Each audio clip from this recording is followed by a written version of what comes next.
Et bonjour à tous, bienvenue sur Patin et Potin, le podcast dédié au patinage artistique. Entre les news et les gossips, rien ne nous échappe. That was unbelievable. I'm not chasing numbers. I'm chasing inner feeling. So the highest free skate score of all time. Three-time national champion. Talent like this comes along once in a lifetime. Ce vendredi dernier débutait le Grand Prix ISU par son traditionnel Skate America. Cette année encore, la compétition se déroulait à Allen, au Texas. Petit rappel pour nos auditeurs, le Skate America créé il y a maintenant 45 ans est devenu l'une des étapes du Grand Prix ISU en 1995. Très attendu cette année avec des patineurs très prometteurs. Pour exemple, Ilya Malinin, le Quad God, sacré champion du monde en mars dernier. Son célèbre quadruple axel qui a changé le monde du patinage n'était cependant pas présent dans ces deux programmes. Mais pas besoin de quadruple axel pour montrer qu'on est le Quad God, il ouvre son programme libre avec le très promis quadruple flip, avec pas moins de 4,9 de GOE. Suivi d'un quadruple lutz et d'un quadruple lutz raté en double, on aurait pu croire le voir faiblir sur la suite, mais évidemment il remonte très vite la pente avec une combinaison quadruple toe loop, triple toe loop, sans compter un petit dernier quadruple salco triple axel pour finir ce programme. Et maintenant qu'il est légalisé, le backflip lui aussi ne lui résiste plus, ce qui ravit les fans. Avec son très bon score au programme court, il obtient un total de 290.12 avec une avance de seulement 8 points sur notre français. Et oui, la France ne revient pas bredouille de ce Skate America. Après son forfait la saison dernière, Kevin Emos revient en force avec des chorégraphies toujours plus folles. Après avoir fini 4ème au programme court, c'est en larmes qu'il termine son programme libre avec pas moins de 2 quadruples, dont 1 en combinaison et 2 triple axel. À 27 ans, qui aurait pu imaginer un retour comme ça ? C'est avec une très belle médaille d'argent qu'il termine cette compétition et peut-être une qualification pour la finale du Grand Prix. À la 3ème place, le Japon n'est jamais très loin, Kao Miura réalise 3 quadruples sur le libre et termine avec un honorable score de 278.67. Chez les femmes, c'est une belle surprise avec le retour sur la scène internationale de Wakaba Higuchi, vice-championne du monde en 2018 et 5ème au dernier JO. Elle patinait son programme court sur dune et son programme libre sur Running Up That Hill. Elle a su se démarquer avec ses 2 doubles axels posés à chaque fois en début de programme pour laisser place aux combinaisons à la fin. Isabeau Levito, actuelle vice-championne du monde, perd sa médaille d'or après une chute sur un triple lutz qui lui offrira seulement la médaille de bronze. Le podium féminin ne s'est joué qu'à quelques points sur les 5 dernières concurrentes qui se talonnent avec les scores respectifs de 192, 193, 194, 195 et 196, comme quoi une toute petite erreur peut coûter très cher. Petite heure de gloire également pour Rinka Watanabe qui obtient la médaille d'argent et peut-être, on l'espère, une qualification pour la finale du Grand Prix. La japonaise de 22 ans avait terminé 3ème au dernier championnat des 4 continents avec un magnifique triple axel.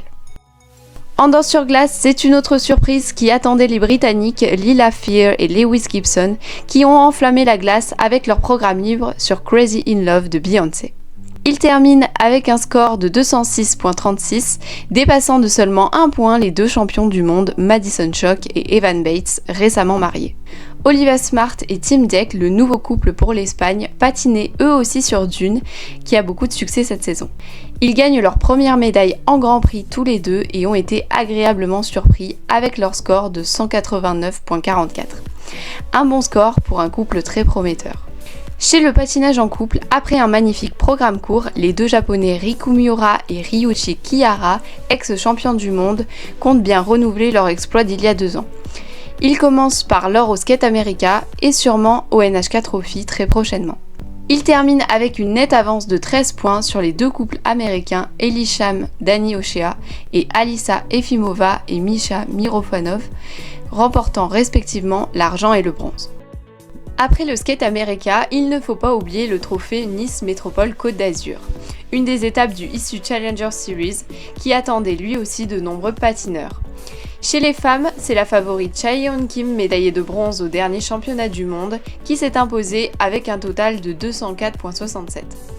L'Estonie a su se faire une place avec Nina Petrokina qui obtient un score de 187.57. La Canadienne Thuy Ann Landry, 6ème après le programme court, finit à la surprise générale à la 3ème place. À 19 ans, elle représente un futur espoir pour le Canada. Pour les hommes, c'est une petite déception pour Alexander Selevko qui comptait se faire une place sur le podium. C'est finalement son frère Mihail qui prend la médaille de bronze pour l'Estonie. Le Suisse Luka Bridgi, vice-champion d'Europe il y a 2 ans, prend l'argent à seulement 1 point devant son adversaire avec 233,22.